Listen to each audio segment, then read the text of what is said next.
Hello, welcome Hello. back. Super happy that you came. And I just invite you to close your eyes, take a deep breath in, and release. Allowing the light to shine down, trusting, receiving, allowing the love to fill our bodies, the universal wisdom to flow through us and around us. Having some fun. Taking a deep breath in. And let go. Welcome back, everybody. Welcome, Peace Lilies. I wonder where plants get their names. I know they come from the Latin words, but Oh, is it? like, Yeah. where's the common language come from? Peace lily. Where did that come from, I wonder? I think I was going to say because it would bring that sense of harmony when you look at them, but and then plants too. and they're commonly given to people when somebody transitions. Peace lilies. Yeah. Is it? Yeah. It's a common plant to hand to somebody when there's somebody that crossed over. Oh, did not know that. Yeah. But I do always, like, even when Siobhan croaked that everybody was handing white lilies, Yeah. like flowers, like. Yeah. I love that you croaked. Croaked. I don't know, like, It takes the seriousness out of it. yeah, like, because that's what my friend said. She was like, I wish it makes me feel uncomfortable. And then I was like, why? And then she goes, because when someone just croaks, and they could just be standing there, and then they're like, and then I'm just like, what could happen? Like, that is what happens, though. But it's just not taking it so serious. I like that word because it doesn't take it so seriously. Yeah. They're just transitioning, so they croaked. Yeah, it's a croak. Yeah. Well, it's just like, yeah, I'm done. Good luck. Yeah. Peace out. Yeah. Yeah. No, I love my newfound appreciation for death. Like, even when you reflect, like, the space that I'm in now, maybe I could not be in there 5 minutes, but like, we're honoring where we are right now. That it is just the next journey. Like, when you welcomed me to see it like that, it was just like, absolutely, that feels right for me to believe that. But I just love, like, even Ryan, like, he's coming to me in my dreams, and it's so beautiful, like, to be in a space where it's like I'm not waking up sad, or it's like, yeah, hey buddy. I think we miss the point of the transition when we're sad about it, because they chose that. So no matter when somebody transitions, you're given the choice to stay or go. Yeah. And they chose that. So by continuing to be sad, you might think you're honoring them, but you're actually saying they made a bad decision, which they never did. Yeah. And that they're not gone. So you're choosing to feel sad, which makes you more disconnected. You're not going to feel them when you're sad. But in some way, we think we're honoring them because we're continuing to feel sad. But actually, honoring them would feel joy that they existed, that you experienced them, that you had that relationship that you can continue to have. Yeah. In this life, you alive, or what we consider life, them transitioned, continue that relationship, but you have to feel it through the joy. Yeah, I think you have to go through. We don't have to, but you have to. If you choose to see it that way. Yeah, to flow through everything that comes. You know what I mean? Yeah. Like, to validate yourself, to be like, yeah, no, I actually feel sad at this moment. And that's good. And that's okay. Yeah. Yeah, because I do think there's a sadness that happens when you realize that they're not here in physical form anymore, and that relationship has to change. So whenever a relationship changes, it's the attachment to what it was to where it is that is sad. And I think that's normal and okay. Absolutely. Yeah. Like, it's even like, sometimes my human brain would be like, oh, like, I done a meditation this morning, I was like, I'd love to send that to Ryan, and then I'm like, you did. He actually probably said that to me. So he did. You know what I mean? So and because you thought of him at that time means that he did. So yeah, it was nice that I was in that space, able to shift it, not be like, oh, I can't text Ryan. It's like, no, he actually texts me, but in his. No texting, no Yeah. phone. Because we're all just pillars of light. Yeah. In the field of potential. In the field of golden potential, unlimited potential. I have to say you're glowing though, Edie. Like it's been a hot minute since I've seen you. Yeah, Because we've took a little integration period there. couple weeks off. Yeah. I have never felt so at one, at peace, in joy, conscious than I am and feel now. I'm aware and I know that I'm following my theme probably for the first, it took a while to get here, but for the first time in my existence.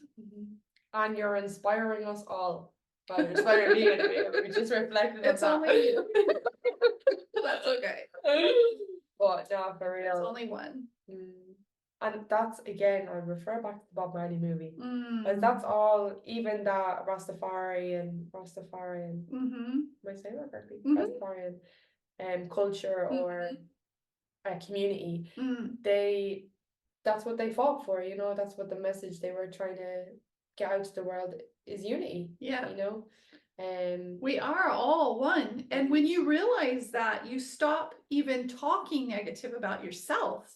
Because when you talk negative about yourself, you're talking negative.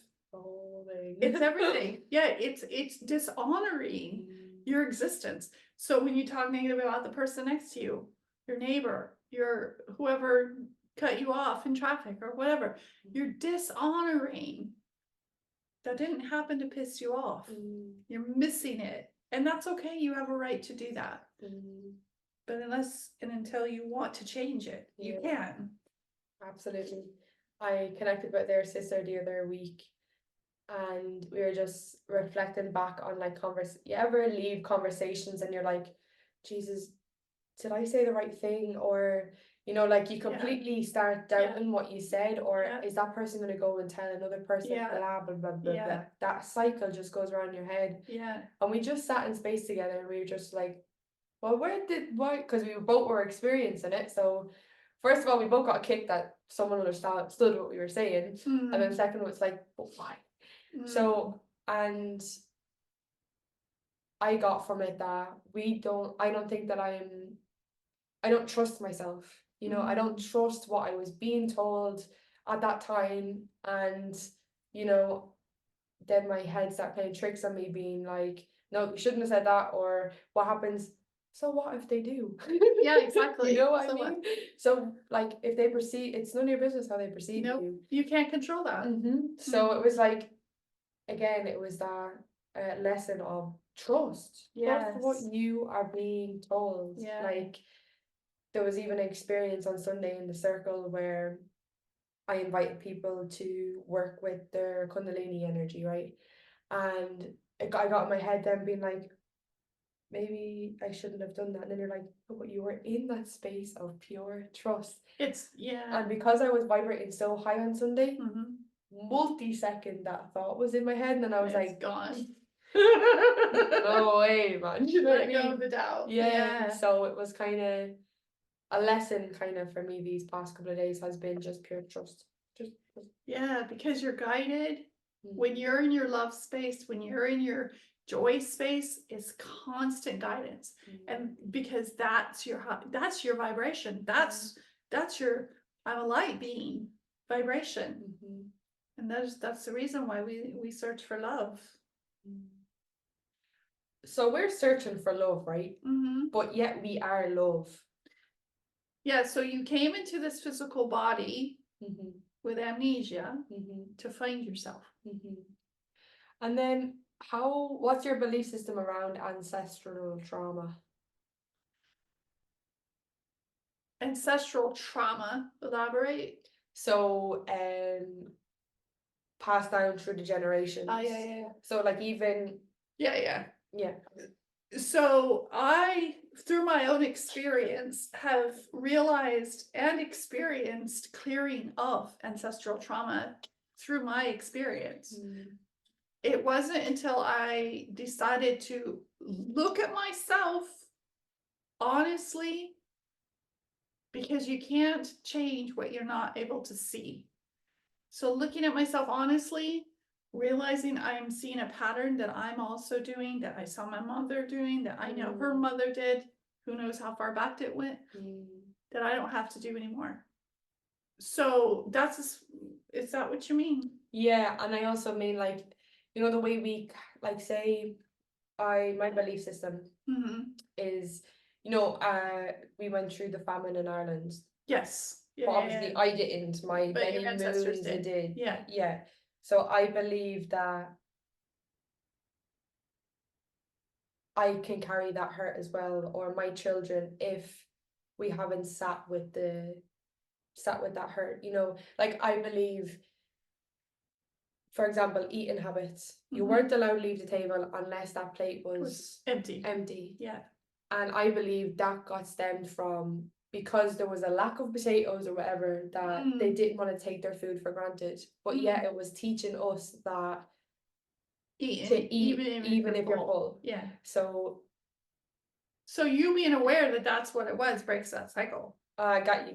You don't have to feel the pain. So you're not carrying the hurt. Yeah.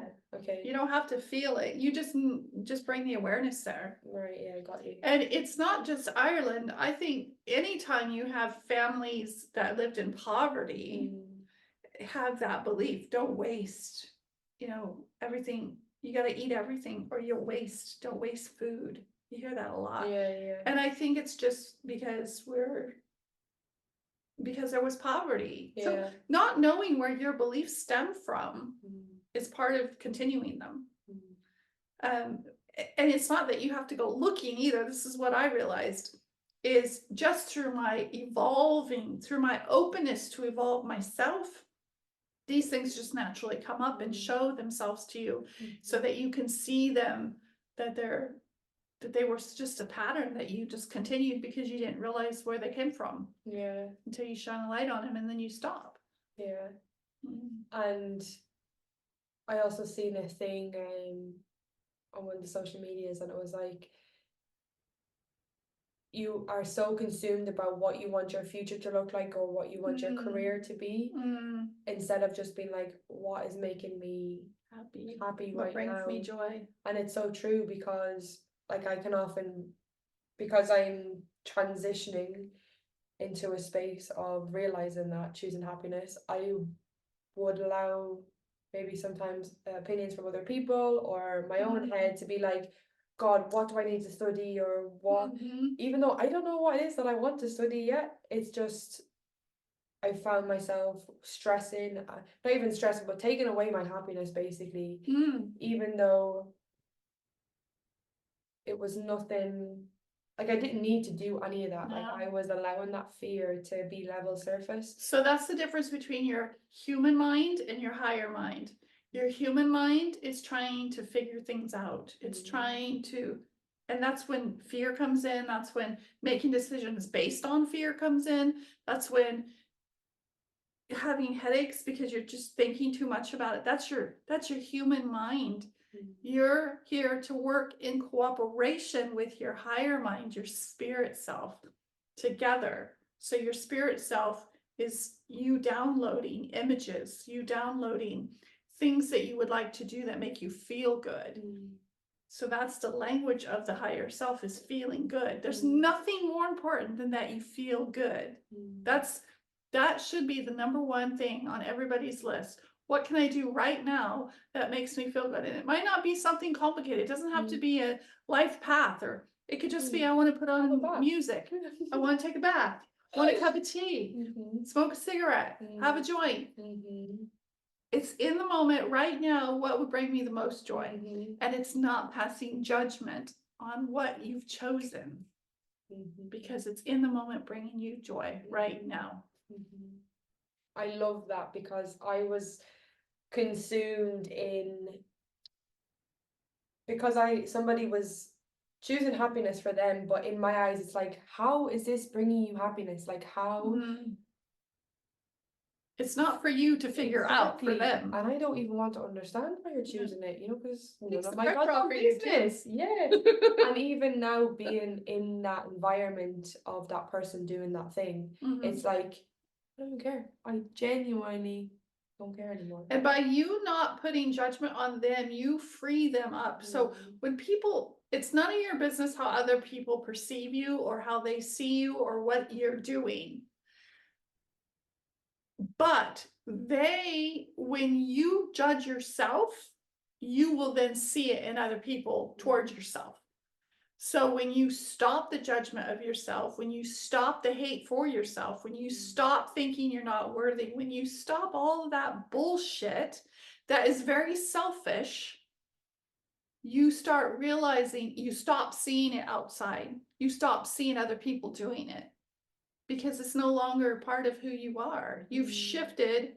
When you make that change, you shift into a parallel version of yourself that doesn't do that anymore. So every change is a complete change. To a new version of you. A new version, a version that doesn't have that anymore. But you can always choose to go shift into another version that does it again. Yeah. Like you can keep doing that. Your choice. Like I believe, not that I believe, but what I see unraveling, which I suppose is my belief system. Yeah. Always. Like I say, for example, I went out on Saturday night, right? And I was in a pub in a space where everybody was drinking. And because I wasn't that version of myself anymore, I allowed my anxiety to creep in. I allowed all these thoughts to run through my head that nobody else was thinking but me. And then now reflecting back saying this, I shifted into the version that I am now and realized none of these people are fucking talking about you. And then I had the best night ever. So because I was in an old environment, I allowed an old version to creep back. But then I also had the power to shift it, come back to where I am now. So or it's not the same place. So you've shifted back. So you'll never go back to the same. You'll always be a version of similar, but different. Because you can't go back. There's no going back ever.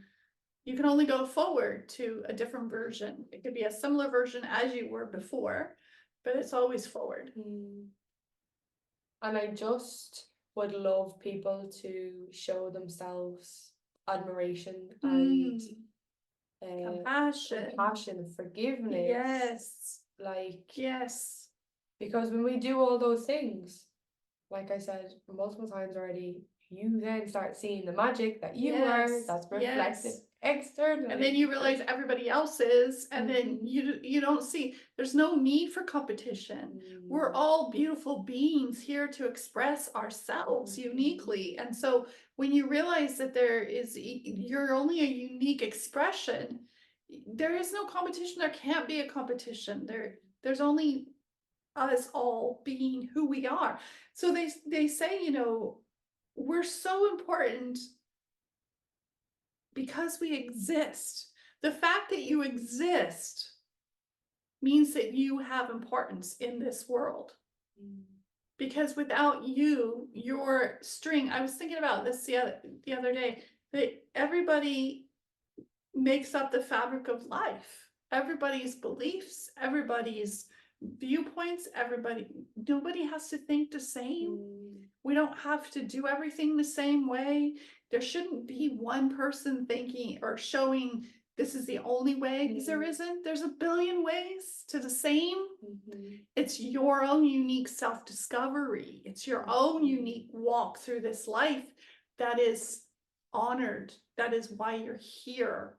So it's not that you have to listen to somebody else, but maybe somebody will trigger something in you that would give you an idea of, oh, okay, if that person can do it, then maybe I can, but do it your way. Through your joy, through your happiness.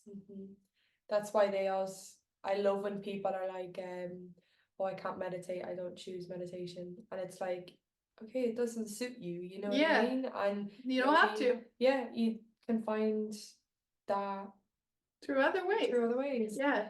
So and I love that people aren't be like, oh yeah, I can meditate just because other people, do you know what? It doesn't have to be meditation, but that's just a example. So it's lovely to see that people are going with what works for them. And that's how I think the more we're able and feel like we're honored And you shouldn't have that validation first.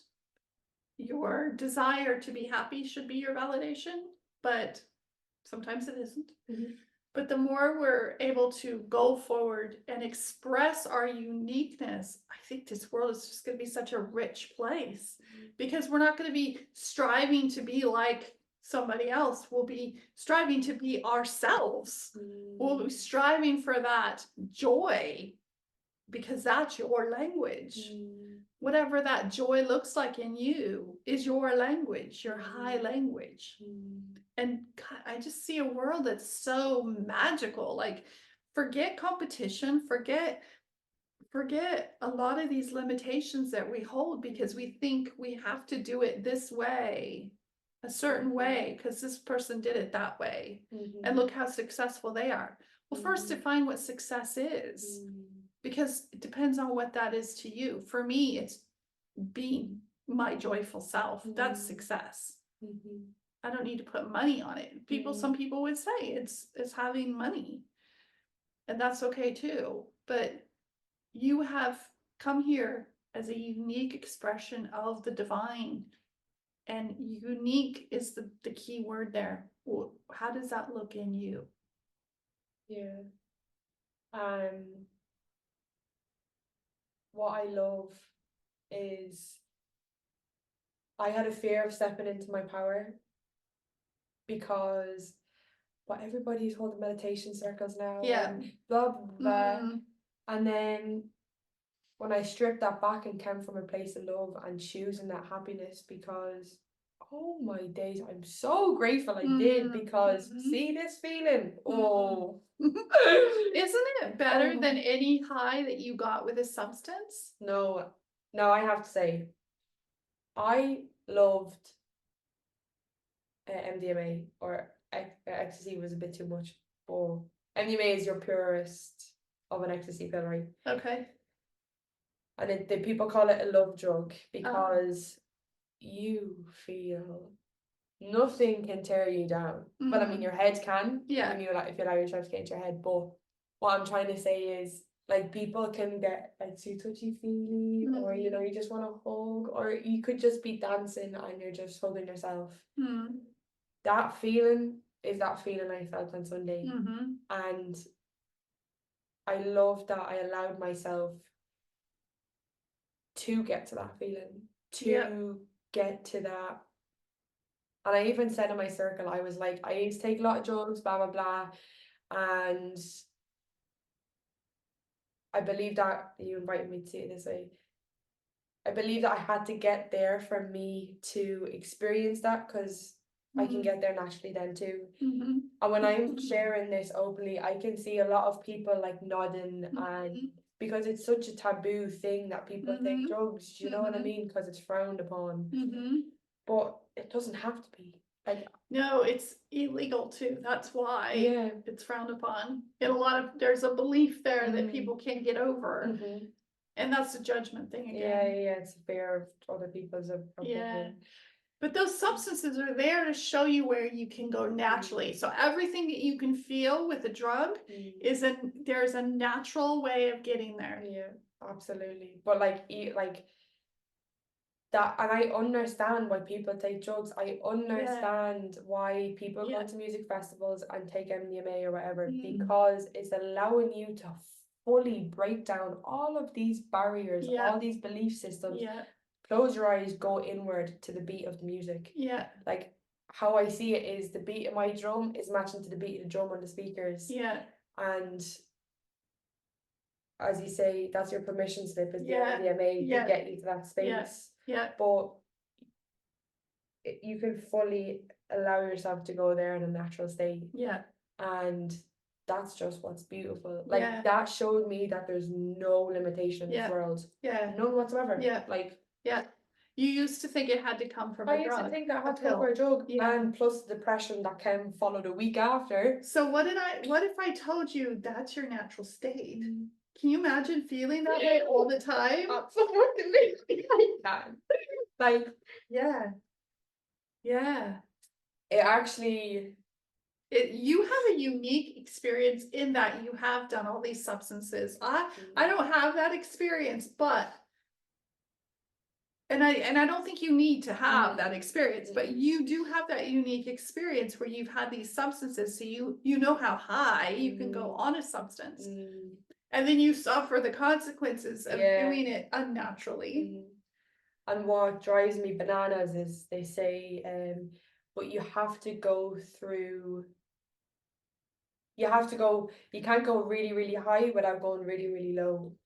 On a On a substance. substance, Yeah. like. But that's and- not true in life. Oh yeah, but I used to believe that, like, so Oh, if I was up here, and all of a sudden for the week after I'm like not wanting to be here anymore, and then it kind of flatlines until the weekend comes, and then I'm up here, and then so I can see why people live for the weekend, because you're going in this motion again. yeah.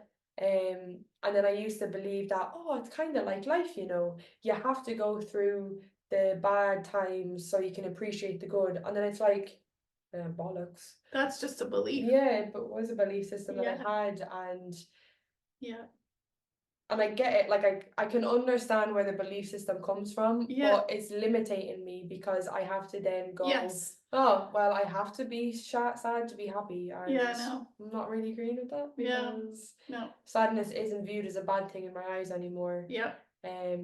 But I am super grateful for that experience, like, not that I can remember much of my life, but I know that I felt good.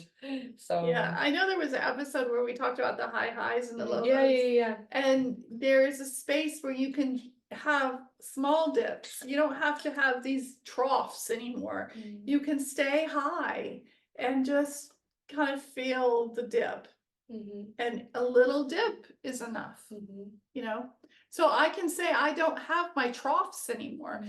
And I don't know if I will ever not have a trough. I don't know the future, but I hope that if it is something that triggers me enough, then I will be grateful that it come up so I can clear it, so I can feel that high again.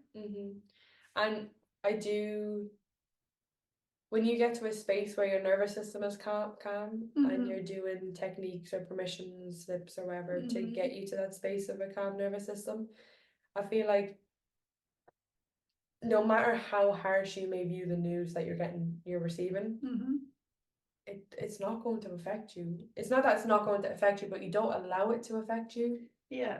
Like, because you're in this calm state. Like, well, so here's how I perceive that is, if it affects me, it's there to show me that I have a belief that's blocking my joy. So it's good that it's showing me that. Yeah. So it doesn't, and then if it doesn't bother me, then it just doesn't bother me. Yeah. So that's all those beliefs that feel shitty are there doing, is saying, hey, there's a belief there. Clear that out. Yeah. And you know, we are limitless beings taking a form of limit. So it's realizing as a limited being that you're limitless again. So it's really, you just come down now, if you choose to see it differently. And it really, really, really, really is about, there's no mistake here. There's nothing about you that's a mistake. Everything about you had intention behind it, had purpose behind it, had love behind it, had blessings behind it. So love this, honor this, be truthful about this, because your personality, your nuances, your uniqueness is all purposeful, loved. Don't hide who you are. This is my tendencies, so what? If I like them, I'm going to keep them. If I don't like them, I'm going to change them. That simple. And changing is, like, I used to always but I allowed other people's beliefs be my beliefs. Where, like, if I said something yesterday and I didn't feel like it today, I'd still have to do it because I said I'd do it. You know, and like, even when I was leaving my friend who I was with last week, I was like, I always have a thing of saying, oh, I'll see you next week, or I'll see you on Saturday, I'm not doing anything on Saturday, but then Saturday would come and I just don't want to be with anybody. And I used to always like force myself to honor your word. Yeah, but what is that? Like, Yeah, because you're honoring your word, but not yourself. yeah, and like how, And you're honoring what you did, what you agreed to last week, which isn't the same person. yeah, So you know, there will be a time where humans aren't going to set plans. We'll be living in our nows. And living in your now means there's no plan. It's like, what do I feel like right now to do? So I changed my dialogue. I was like, I'll see you when I see it. Yeah. And that's, yeah. Eventually we'll get there. Yeah. So the involvement. Absolutely.